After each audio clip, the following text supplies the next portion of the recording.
Hello and welcome to everybody on your own screen to our fantastic CRMKonvo show. Today we have the pleasure to have with us Jessica Keehn, and I would love to introduce her a bit so that she can add on and help me with what I have forgotten. Jessica Keehn is the Chief Marketing Officer for the SAP Customer Experience, where she leads strategic efforts to elevate SAP's market's position across the CX portfolio. In her role, Jessica is responsible for strengthening the company's CX go-to-market strategy, championing market requirements, and driving product marketing excellence. With a deep belief in the transformative power of customer experience, she's a passionate advocate for AI-powered, data-driven experience design, turning connected data into intelligent journeys that drive customer loyalty and profitable growth. AI SAP events at SAP events. Oh, I'm so AI focused. At SAP events like Sapphire and SAP Connected, where Thomas was a guest, Jessica regularly showcases how AI that partners with people can boost productivity while keeping experiences human. Jessica brings over 15 years of SaaS product marketing and commercialization experience, what we just have touched. Most recently, she led commercialization for SAP's spend management organization and leading their product launches and pricing and packaging strategy. Sorry, I was distracted. Prior to that, she had leadership roles at Concur, what I read in LinkedIn. I was curious. And when she focused on solution lifecycle and portfolio management, Jessica began her SAP journey in 2012 after working in product marketing at Constant Contact and product management. I had inherited too much of the Concur stuff and health insurance sector. So you have been in touch for a long time with software as a service, such as with cloud. And your statement was, well, the drive is into the public cloud, even that there are some people still in love with something which is more close to their own iron. So that would be a nice starting point. Welcome again, Jessica. What have I forgotten in introducing you? I think you've covered it all there. I think I have an opportunity to maybe tighten my intro a little bit, huh? So my experience has been, to your point, almost entirely in SaaS, and so whether that's Concur, where I spent 9 years, which was really it became a SaaS company. 20 plus years ago, right? Or whether that was Constant Contact, which is email marketing, social media marketing, small business marketing tech company. So they provide tech solutions in that space. And that was SaaS, all the way 20 plus years ago as well. So my time has been in that. And I think that scale mindset, that idea that customers are expecting new innovation constantly, and that is a part of a service, and it is a constantly evolving, constantly value adding offering, is something that is only increasing, right? I mean, I don't think that is necessarily even a trend anymore, right? It's the expectation that customers are constantly getting new value from the software that they purchase. Which customers expecting values, vendors delivering values. That is the perfect intro for us to get into our topic, which is loyalty. Mm-hmm. So now, if I'm looking at loyalty, retailers, airlines, well, there was quite a nasty comment by Dr. G, friend Graham Hill, on Ryanair ditching their loyalty scheme. It appears that many businesses don't really confuse loyalty with ring fencing their customers.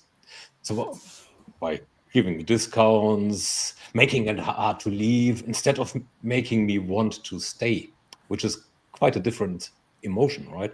It's totally different, right? Yeah, totally different. So how do you distinguish this, repeat purchase encouragement thing from true loyalty?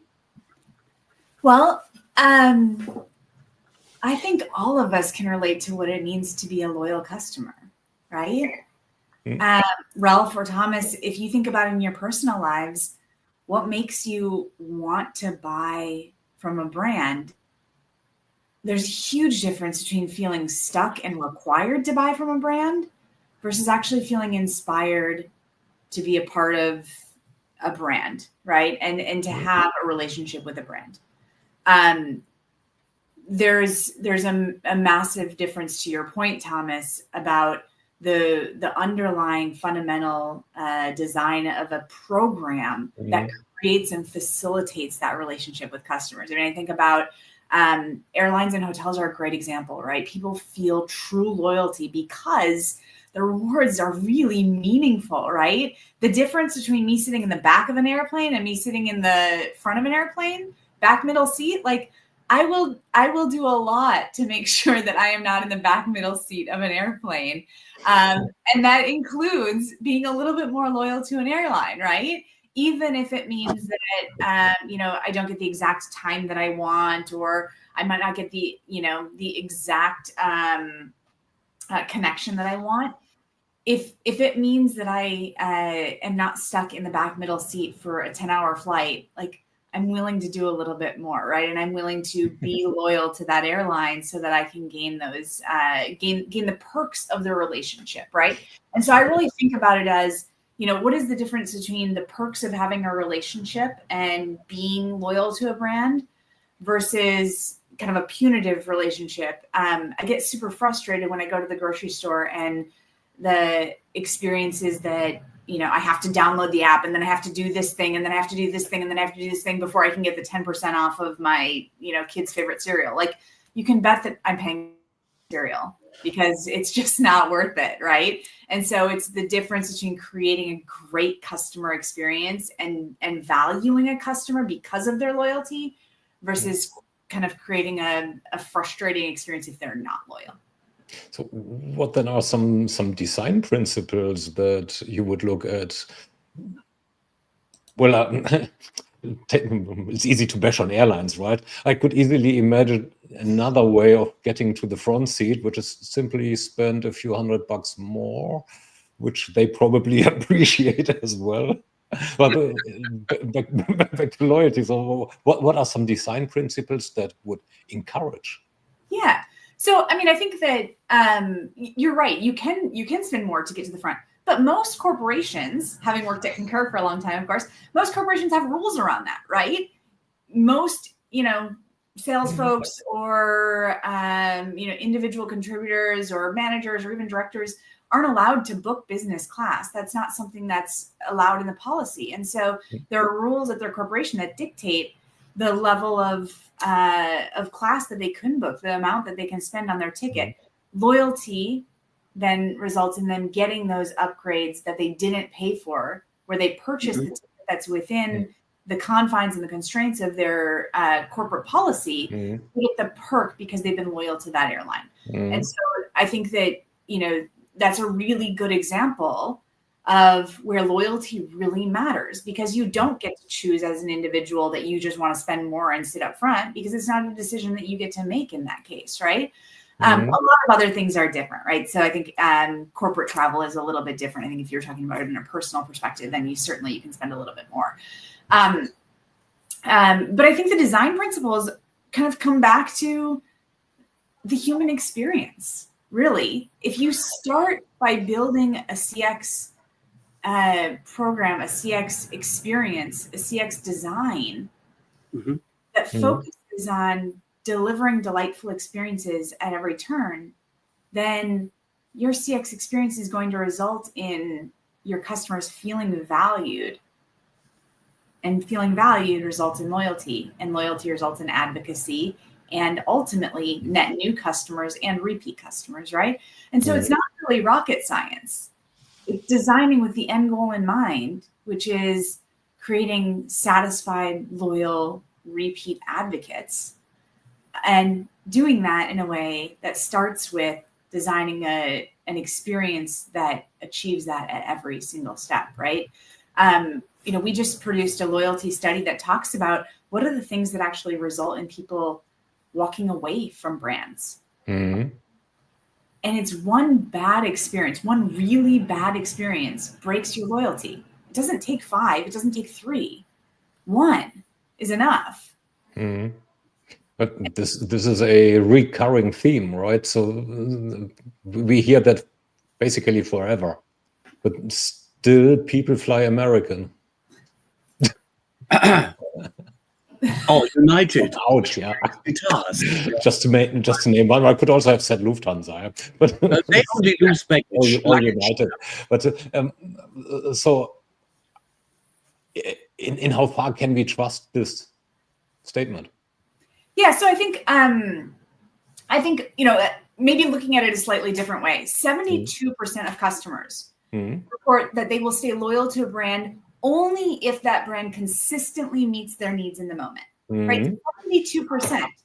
So It's not about that one broken experience, because trust, when it's broken, does result in loss of relationship, right? So we can always say that, like, that stat is consistent, right? One bad experience always. Yeah. But 72% of customers expect a brand to consistently meet their expectations over and over and over again, right? And so that's what also results in loyalty. It's not avoiding the catastrophe. It's also delivering repeatedly and creating that trust and that relationship. So you can look at it through that lens as well, right? Customers will give you grace, right? They'll give you grace when it's on the margin. If you do something that's really breaking a relationship, then that is going to result in loss, right? Yeah. But they don't expect perfection every single time. But what they expect is you trying to build an experience that meets their needs, predicts their needs, and understands how to serve what it is that they're looking for in the moment. And so that's, I think, where AI really comes in. That's where all of the design principles are not just about, creating experiences, here and there that matter. It's about designing an experience, all the way through that ideally delights at every moment. But if it doesn't delight, at least you've made progress towards working to delight. And that is what customers expect. What drives me crazy is that knowing that your customer expects some empathy from you, and thinking forward and thinking in his shoes or in his mindset and what he loves and likes. And if you then goof, if you compensate, you can fix things. But how do you make the experience exceptional with the support of your supportive software stock and solution stack to make that life on the shop floor for the clerk and the customer easy? As you just described, you are not amused if you have to fiddle around with an application at least 5 minutes to get the discount for a cereal, which is ridiculous, and you don't like to do it.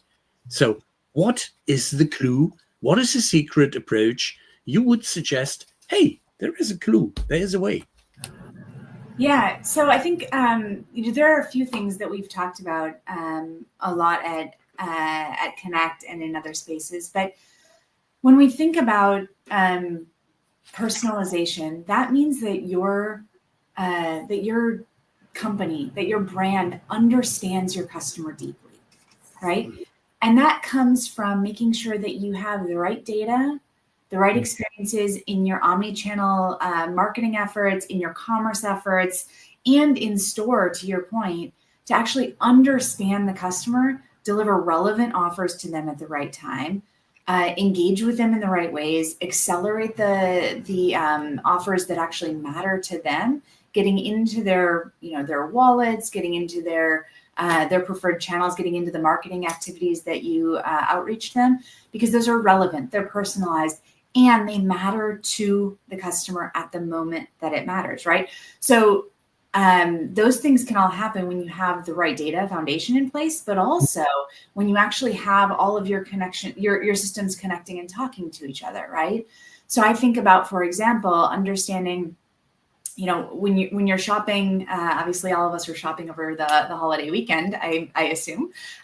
When you're shopping over the holiday weekend, or, I think to your point, this applies to B2B as well to some extent, understanding what your inventory is, understanding how to meet the customer needs, understanding, from a commerce perspective, whether that's B2B or B2C, having clarity about what is in stock, what is out of stock, knowing then when your supply chain, knowing when your inventory planning, knowing when those things will actually make sure that they can get into the hands of the customer is super, super important.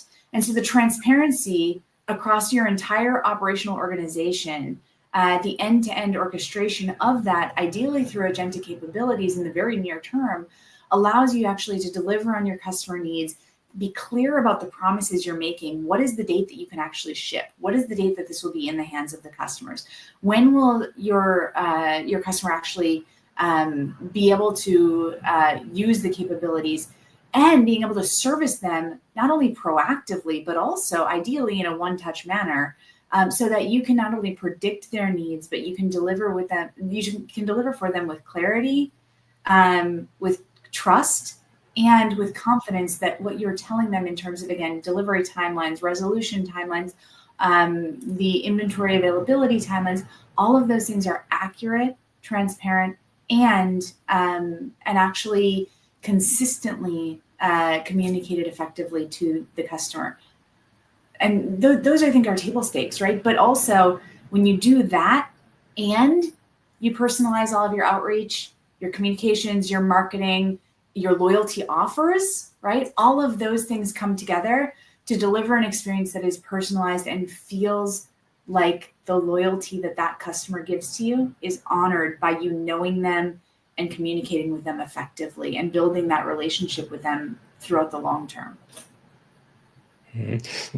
During SAP Connect, you use the term loyalty-led growth, which sort of sounds similar to it's easier to make repeat business with a customer than acquiring a new one. Mm-hmm. In how far is the latter a contributing factor to the former? And well, what are the main differences? What is the differentiating thought behind loyalty-led growth? Yeah. So, I think we all, it's clear, right? If you look at, your cost of customer acquisition, your repeat customers are always going to be less expensive than acquiring a new customer, right? Always. Mm-hmm. But also, your repeat customers are the ones that become your advocates, and they become the people that are your champions that go out and help you get net new customers mm-hmm. at a lower cost, right? Mm-hmm. So it's not only about increasing share of wallet and reducing your cost of customer acquisition or your cost of sale, because your existing customers are your buyers, and therefore you don't have to acquire net new customers every single time. You're increasing the revenue you're getting from the same single customer. But the idea that your loyal customers are in fact your greatest advocates. They're the mm-hmm. people who are talking about you. They're the people that are sharing their success stories about you. They're the people that are then going on to actually become, recruiters of your next customer. Mm-hmm. That's what loyalty-led growth is all about. It's about not only keeping those customers satisfied so that they purchase more, but that they are so satisfied that they become, a sales organization on your behalf. So mm-hmm. I think it's yes and, Thomas, from my perspective, right? Mm-hmm. It's absolutely about delivering great experiences that result in your customers wanting to repeat purchase with you, but it's about so much more than that.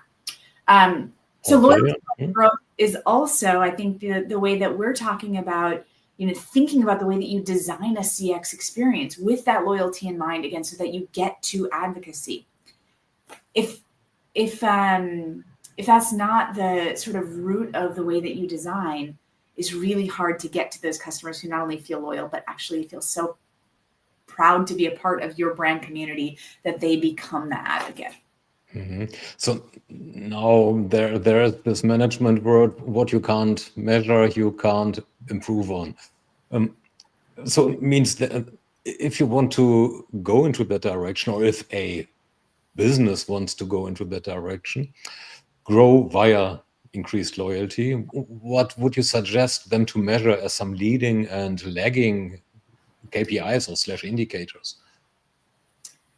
Yeah, I think it's a great question. I guess let me maybe ask you both. You're both experts in this space. When you think about the things that matter to the customers that you work with, when you think about the KPIs that they use, how many of them today are about loyalty, are about building repeat business, are about creating advocacy and that sort of thing? I'd love to hear your perspective on that, and then I can share mine. But I think that you both have a ton of experience working with customers who are trying to achieve these same outcomes. Well, it's for us as consultants, it's fairly simple. There are two. Well, the one is a lagging one. The customer stays a customer and asks me again for my advice or my services. That's obviously a lagging one. And then there's the leading one. They refer me to somebody else, which is a very consulting oriented and very B2B oriented small set of KPIs that a very big consultancy that I am can easily handle. Yeah. Same here.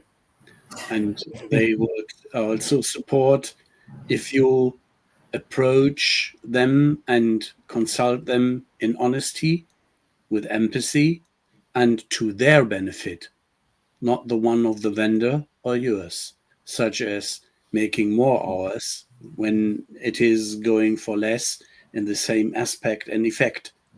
They expect from the smaller you are, the more expertise you should have and deliver to them in effectiveness and in efficiency and in to their benefit. Yeah. So now your experience. Yeah. So, I mean, I think that there are a number of indicators that you can use to understand, whether a customer is loyal to you. Obviously, NPS is a key indicator that people use all the time, right? And we actually had Fred Reichart, who was the creator of the NPS survey at Connect, speaking to a group of our customers about what does the future look like there. And so there we also talked about the idea that advocacy, being able to measure advocacy, is super important. We have a partner called Mention Me that is working on that exact thing, really being able to measure advocacy and make that a quantitative metric that allows you to understand the impact of those most loyal, most advocating customers on your behalf. Measuring and tracking that, I think, is important. Now, that's a little bit more in the B2C space, but in the B2B space, certainly having customers refer you really matters, right? Having customers repeat orders with you, continue repeat business with you on the service side is super important. But I think that, the other thing that you can look at when we think about some of the things that our customers care about are, again, loyalty in terms of how often are you actually seeing customers redeem the offers that you make, right? How often are they actually engaging with you? I think as a marketer, I think about things like open rates, click-through rates, actual, hand-raising activities. How often do they actually engage with you in a way that shows that they're deepening their relationship, that shows that they're investing further in you?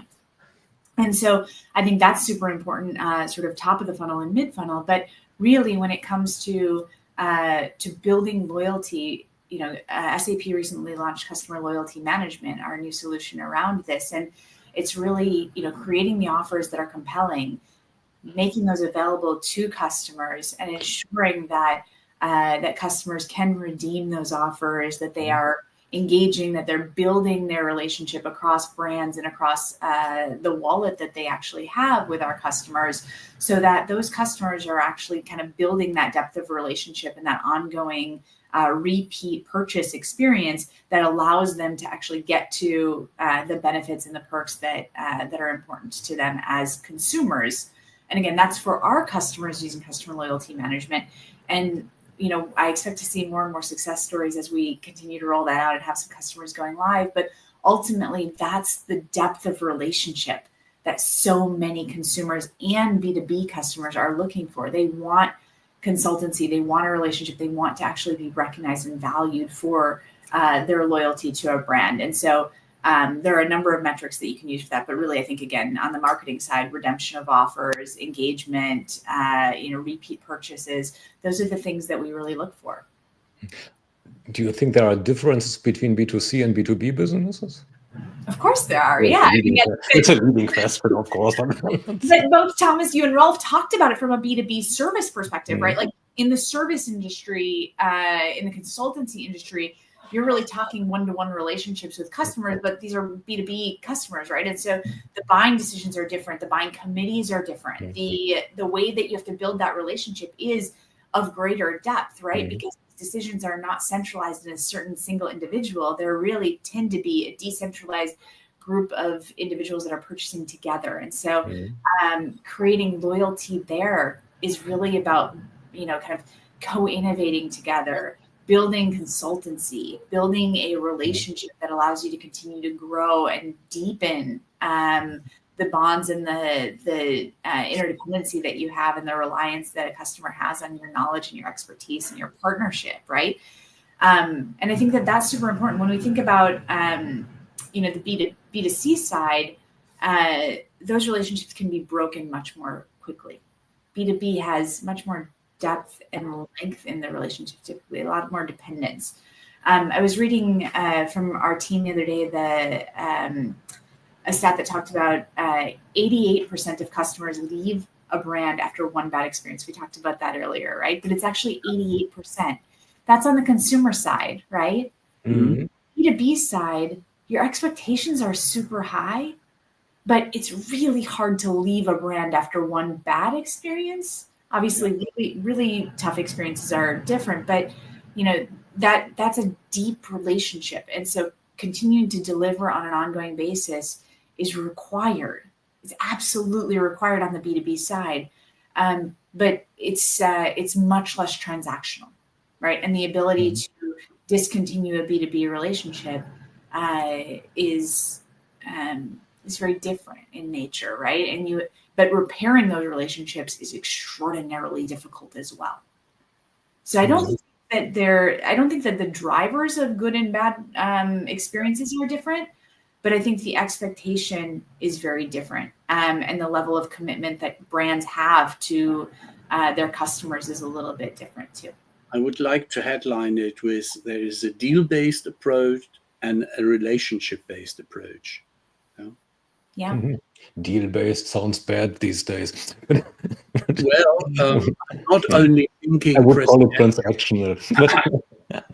Anyway, so I call it more basic, honestly. Still, to your points, Jessica, there are many businesses, probably even a vast majority of businesses, that are still running after what one could call vanity metrics, like clicks on the website, email opens, click-throughs that lead to essentially nothing. And now the real question is, how do I get as a business from there to generate, well, this loyalty that one is after, that they are after? And for me, for you as a software vendor or the representative of a software vendor, how do your products help them getting from point one, vanity matrix, to intermediate point, having meaningful matrix, and then point three, improve on them, not off them? Yeah. So I would actually challenge that things like click-throughs and opens are a vanity metric. They're an early indication of interest of a relationship. Okay. Right? So if somebody has no interest in a relationship with you, they're not going to go to your website. They're not going to click through. They're not going to, open an email from you. It's an early indication that they want to build a relationship with you. And it's super important, right? But you have to value it for what it is, which is an early indication. So if they open an email and then you call them and try to sell them something, there's a whole gap in the middle that you haven't done, right? You have to build that relationship. And so that's where things like Amarsis, for example, come in, which is an omni-channel, marketing engagement tool. And we're launching Engagement Cloud as well, which is built on the SAP infrastructure in depth and all the capabilities there in order to plug in seamlessly with, the ERP and CDP and all of the other capabilities that we have across the SAP portfolio. But the idea there is that you nurture customer relationships. And when a customer shows interest, that you meet them where they are, you bring them forward. The right offer for somebody who has indicated early interest isn't go buy this. The right offer is learn more, right? It's let me share with you a white paper. Let me share with you some thought leadership that's relevant, right? And you bring them through the cycle of interest. Yeah. At some point, they become a customer. And then once they become a customer, then you bring them into loyalty, right? In doing that, you build that relationship. You deepen it through ongoing relationship development, through maybe growing the portfolio with which they've purchased from you, by providing excellent service when they have an issue, by ensuring that the sales process is seamless, right? You do that, and then you build that loyalty, and then with that comes advocacy, but only if you start with loyalty in mind. Does that first email, does that first click through, does that first thought leadership paper that you deliver to them actually reflect the content and the customer journey and the experience that ultimately will lead to loyalty? And how do you support?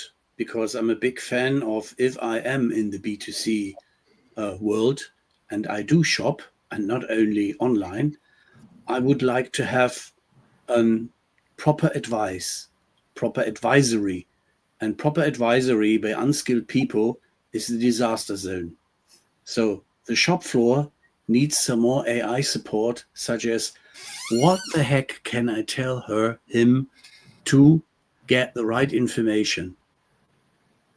Well, where do you support this challenge? Yeah. So I think you bring up a really good point that employees generally are expecting the same level of AI capabilities, interaction, insight that they do in their personal life, right? Employees are acting like a consumer in a lot of ways, and everybody's using AI in their personal life, right? And so if you're thinking about from a support perspective or from a commerce perspective, you expect to have a natural language conversation with, a support chatbot or with a chat capability on a commerce site in order to quickly and easily identify and resolve your problem, right? And that's where a lot of our AI capabilities are coming in with Joule, and the ability to actually have that natural language conversation and using SAP SAP Commerce or Service Cloud, and actually engage with the customer with the knowledge database, with the ability to actually scan through catalogs and understand what is available. I mean, let's talk about maybe on the commerce side first, where you would actually have the ability to have organized data with API access, with all of the catalog capabilities that make it structurally really simple for a chatbot to be able to consume the information and then present the customer with the right offer, with the right SKU that actually addresses the needs that they have on the B2B side, right? Or on the service side, in Service Cloud, actually being able to understand what is the customer's issue. We have the database of information that can actually use natural language to resolve the issue or to provide them with guidance on how to resolve the issue. What changes they need to make to the way that they've implemented the solution, or which adjustments they need to make in the way that the tools or the solution that they're using needs to be configured in order to address or resolve the issue that they're seeing or the error that they're experiencing. And then, of course, actually being able to have human in loop. So if you need to escalate it to a support agent, that Service Cloud can actually ensure that that gets redirected in a way that meets the customer need. We also are, of course, doing things like case classification agents and being able to ensure that, when somebody does pick up the phone, that they're getting routed in the right ways to the right people so that they can have quick resolution to the issues that they're actually trying to resolve. Now, Ralph used the term empathy before, which is one of his favorites. And on the other hand, what we have is an increasing amount of automation, especially in, let's call them loyalty relevant interactions, which is basically every interaction these days. So, for example, service interactions. In how far do businesses, or what do need businesses take care of so that their automated interactions actually hit the right buttons on the customer side instead of antagonizing them? Thinking of empathy again. This is one of my favorite topics too, Ralph. So I think we have something in there. I love to think about it in this way, which is, where do you insert humanity into customer experience? Mm-hmm. There are places where people don't want to talk to a human. They don't want a sales pitch. They want to be able to self-serve and automatically get the answers that they need, right? When you have an error on your machine, you don't necessarily want to talk to somebody and then get escalated to another person and then whatever. You just want the answer, right? And AI allows so much of that to be automated, and the precision of the answers and the accuracy of the answers is so much better than actually being handed off so many times, right? Now, with the right software and with the right solutions, you actually don't have to get handed off, which is the good news, right? But even then, so often people actually just prefer to follow instructions that are provided by an AI assisted solution, right? They don't need the human in the loop. They don't want to engage with the human. They just want clear, concise answers. Super important. But there are other moments where human empathy and humanity matter deeply, right? In combination. Mm-hmm. In combination. And that might be those moments where you're super frustrated. You don't want to deal with technology when you're frustrated. You normally want empathy, right? Or when you're buying something that is sentimental in nature, maybe. Instead of buying that in a digital commerce way, you might actually want to talk to somebody and engage with somebody because it's a purchase that matters to you as a human, and there's a human element to it.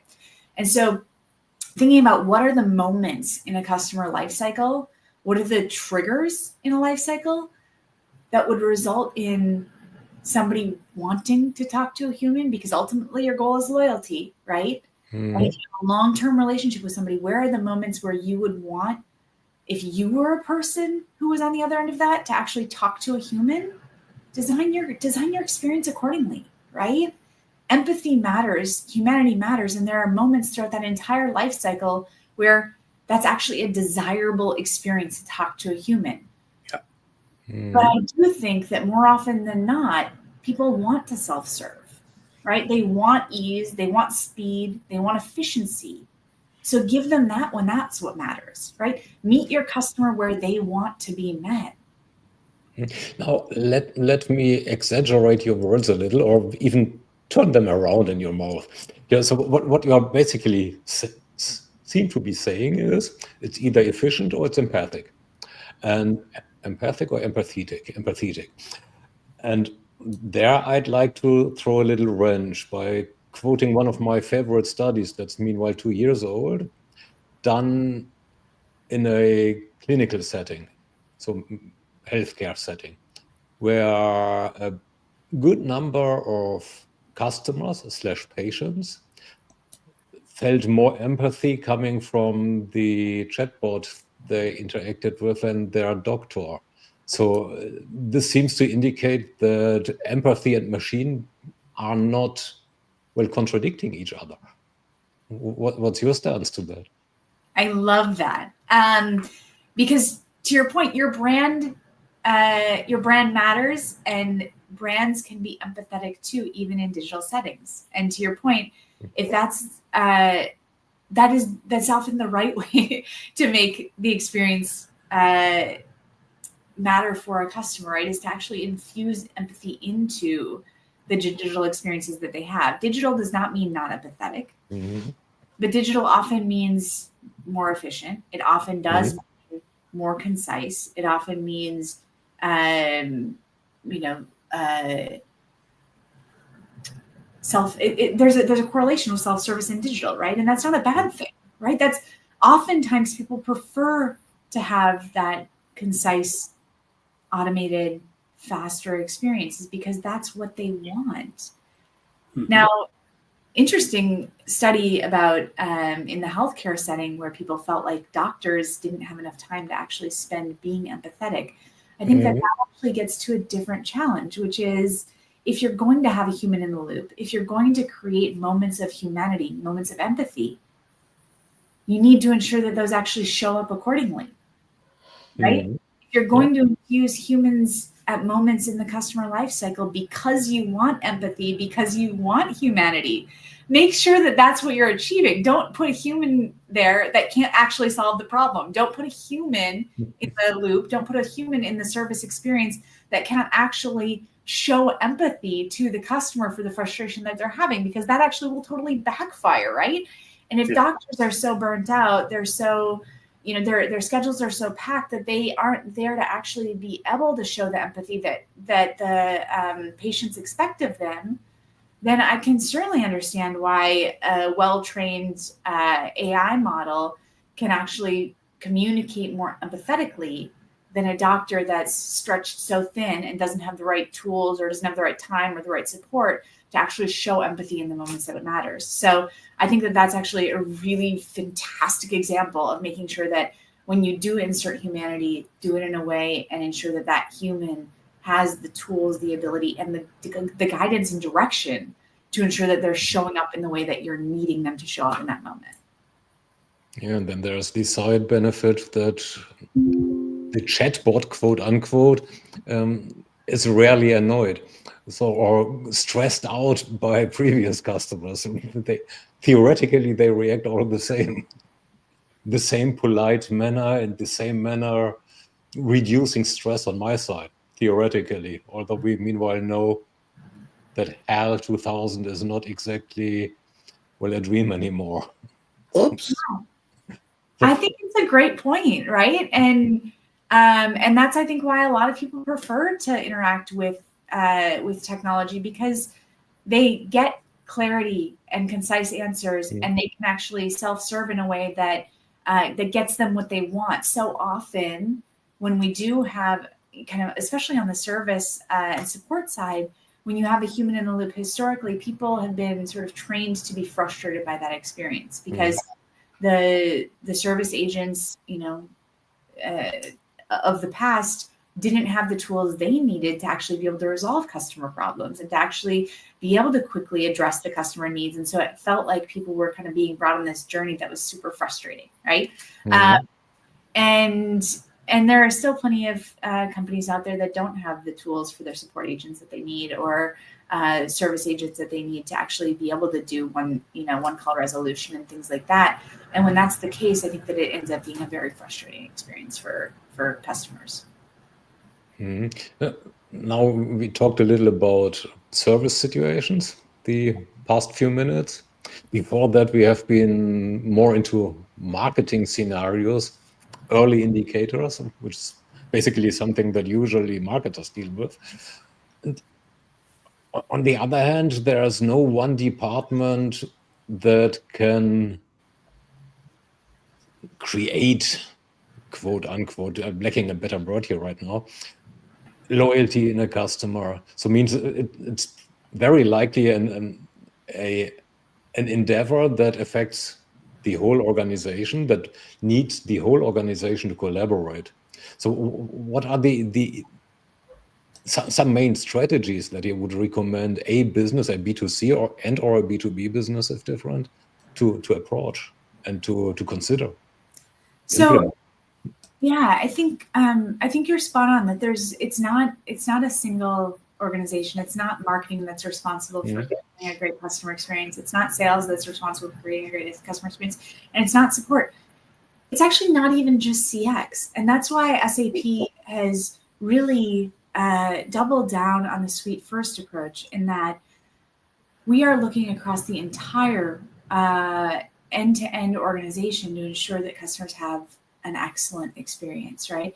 It's when your service person knows what is in stock, what's out of stock, when a shipment is going to come in, what your inventory planning looks like, what your supply chain looks like, so that they can accurately serve the customer, so that they can properly set expectations during the sales cycle about when something will be delivered, so that they can properly set expectations during service conversation or a support conversation about when something can receive maintenance, when the orders or the parts that you're going to need are going to be in stock, so that they can properly support the customer needs. It's understanding and integrating the entire suite so that our customers can actually service their customers, sell properly to their customers, especially in B2B, ensure clarity so that customers are able to have the expectations set properly all throughout their life cycle, and ensure that that your business is running effectively so that you can continuously support your customers on an ongoing basis. I think that's a starting point, right? The idea that CX alone is responsible for the customer relationship. If you're looking at your CX experience absent visibility into all of the rest of your business and being able to serve your customers with the data, the knowledge, and the insights that reside in your ERP, that reside in the rest of your business, you're missing out on the ability to truly provide that consistent, effective, efficient experience to your customers, which again is what they're coming to expect, right? If you have to follow up with an email because you have to go and pop into your ERP and you have to go and resolve things, in a separate place, and you're not able to resolve their questions, you're not able to sell to them with proper expectations, you're reducing the trust that they have in you every single interaction, right? And so I think that it really is that consistent experience across your entire suite that is responsible for your customer satisfaction. But on top of that, I think every single person in the company has to have a responsibility to the customer, right?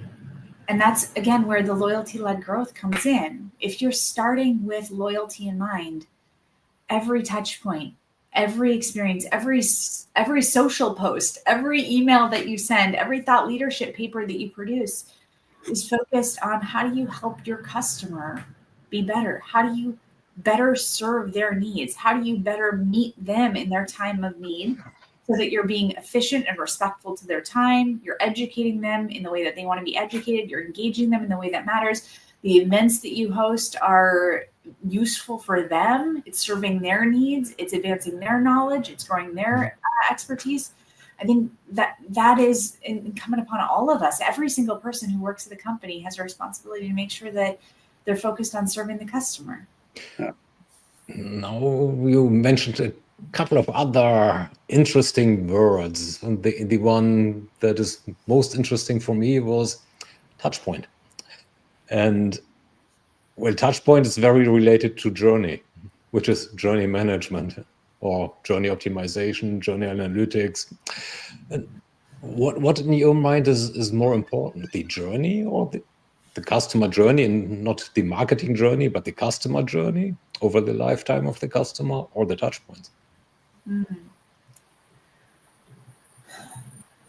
I think that I don't know that you can break this apart. I don't just know. the businesses are. That's at least my perception. Tell me more. What's your perspective on it, Thomas? That businesses are strongly differentiating between journeys and touch points, because there's someone that is responsible for a touch point or a couple of touch points, and that the journey somehow emerges within the businesses and is stretched across various organizational entities or departments within the same business, and that everybody, including their KPIs, is optimizing their own KPIs, which are creating then local optimums, which are detrimental to the journey. Means there may be a gap, a chasm between having good touch points and good journeys. Yep. So I think if you start there, then I guess, do you think that you could break apart the touch point in the journey in a way that results in positive outcome? I have a hard time imagining a way that you can do that in a way that results in positive outcomes. Yeah, so I don't have a solution as well. So we're actually free discussing here. Right? So but the perception, again, it's a perception. It's nothing scientifically proven or that I have a galore of data points for. So what I see is that there's regularly people are responsible for journey and for touch points. That when there is a journey optimization effort, that people look into their touch points. So here is where the people have difficulties, where the emotions are particularly bad. So let's improve that one. Which means I, in my department, Thomas, improves this one, which has a follow-up effect on, well, department Ralph, who then in the next measurement sees a big drop, which probably could have been avoided by looking at the journey and having someone who's responsible for the overall journey instead of a bunch of people, like the three of us here, for the three of our touch points. Yeah. I believe that adding there, I'm a big fan of the customer interaction agenda, which is resulting on the maximum impact and getting in touch with the customer when he is looking for information, help, and create then a positive experience journey. But now your take, please. No, I mean, I entirely agree. I think that that's where the foundation of data is so important, right? Mm-hmm. Understanding in your CDP, understanding in your core foundational data, how a customer has interacted with you, how their journey is progressing with you. Being able to actually do effective journey mapping requires that you do understand your customer deeply, right? And I think that each organization has to optimize for, the experience at the touch point, right? If we realize, as a marketer, if I realize that, a certain subject line isn't resonating, if I realize that certain types of content, isn't landing, then it's my responsibility to optimize that, but not absent the rest of the journey, right? It has to be an orchestration, right? And I think that's where, when I think about things that we're doing that are really exciting in Amarsis, for example, we have, content creation AI capabilities that optimize and constantly are tweaking and improving the content that's in your marketing outreach, right? So that you're optimizing the ability to actually engage your customers based on what is important to them, based on, their grouping, their categories, their, what it is that actually they are interested in engaging with you about, right? And when you do that, when you're constantly tweaking and optimizing those things, you're meeting your customer where they are and you're improving that touch point in the journey. But if you're doing that and you're talking, let's say, you're optimizing for open rates in a certain part of your nurture series, right?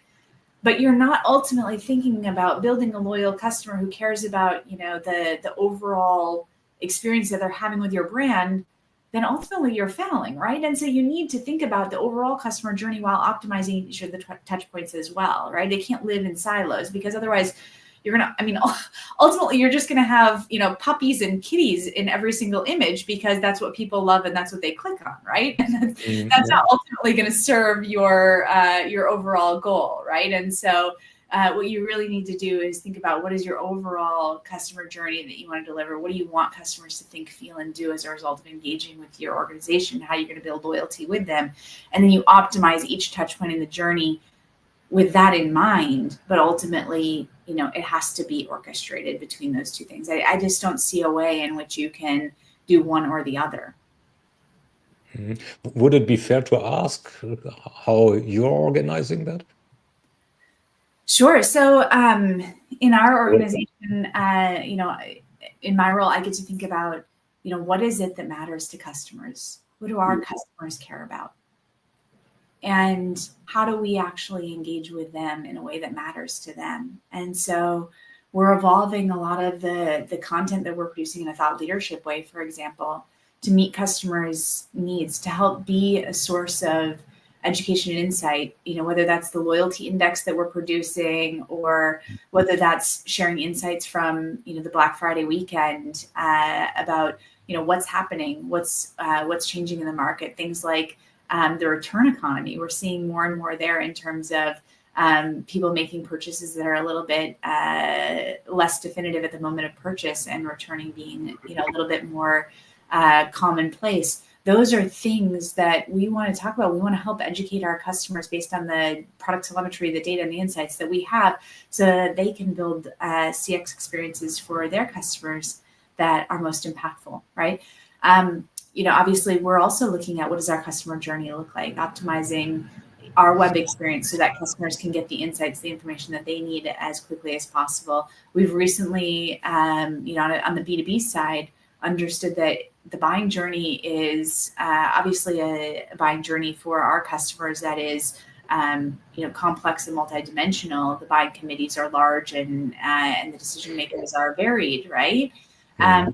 But things like price transparency, right? We've been putting pricing on our website a few years ago, right? We're making sure that our customers have that the buying experience that hopefully introduces as little friction as possible throughout the journey, so that they can self-serve, so that they can get the information that they want and need, while also having the ability to, of course, have a human in the loop during the sales cycle, which is really important in a B2B space, specifically when we're not talking about widgets. We're actually talking about complex buying cycles, but ensuring that our customers do have the information that leads all the way through that process. And of course, post-purchase for, improved adoption, consumption, configuration.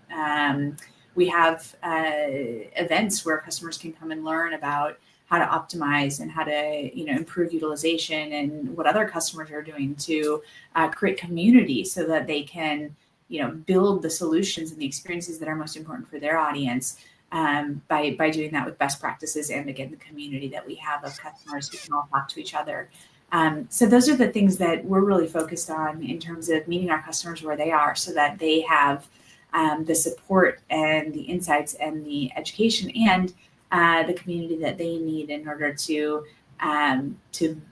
be most successful in their CX journey design and optimizing for the technology that they're using with SAP customer experience. Perfect. So I could continue this for a few more hours. A few, not 2 more hours. Unluckily, we can't. And as usual, we'd like to end this session with what we call famous last words. So we already went a little into the topic of AI partnering with people without naming it like that. But this is certainly something that businesses should look at, as opposed to AI versus people. So how do you see this, I call it movement now, evolve in the next, let's say, 3 to 5 years? Will it become, again, more an efficiency-driven either or an and that, where actually, AI is there for people, not instead of people? And how so? Oh, I think it's absolutely for people instead of for people, not instead of people, right?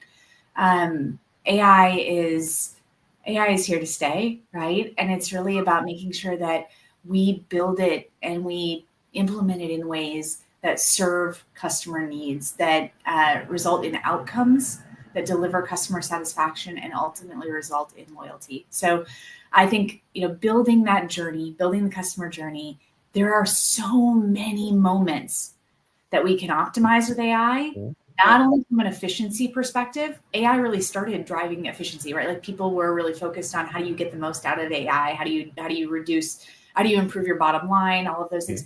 And there's still so much more we can do with that. So I'm very optimistic that there will be a ton of opportunity to continue to improve the bottom line, deliver more efficient support experiences, deliver more efficient sales cycles, deliver more efficient service experiences, deliver more efficient commerce experiences. There's so much more efficiency that we can get out of adopting AI. And on the other side, still, people are looking for AI now. Actually, just this last year, there was a study that talked about, what are the top priorities for use of AI? Efficiency made all the top 5 last year. This year, number 2 was how do you grow your business with AI, right? And so we're seeing that pendulum swing a little bit more towards looking at how do you focus on top line growth. And that is where it's not just about efficiency, although efficiency happens there too. We really want to help customers grow and become most effective and efficient, where AI is a part of that journey to optimize the purchasing experience, to optimize the business growth, but also to ultimately bring humans along to ensure that we're meeting them where they want to be, and that we're infusing empathy and humanity into that customer experience along the entire journey. Marvelous. Wow. So let's give Amanda a last word too. Every single person in the company has to have a responsibility to the customer. Yes. I think that sums it pretty much up. Thanks, Jessica. Thank you both so much. I've so enjoyed the chat, Ralph and Thomas. It's been a pleasure. Same here, and we definitely should continue that at a good occasion next year. This year won't happen anymore, obviously. Yes. Also, thanks to the audience. So there have been a couple of people that we didn't scare away or bore away, so which is good, always good. That is a credit to you, Jessica. Yeah. And I hope all of you tune in next week when we are talking about conversational commerce using agents with our guest and founder CEO of Vanity, Sri Sabesan, who basically also shares an SAP history with all of us. So thanks to everyone who was there. We'll go backstage then and now, and we'll see you soon. Take care.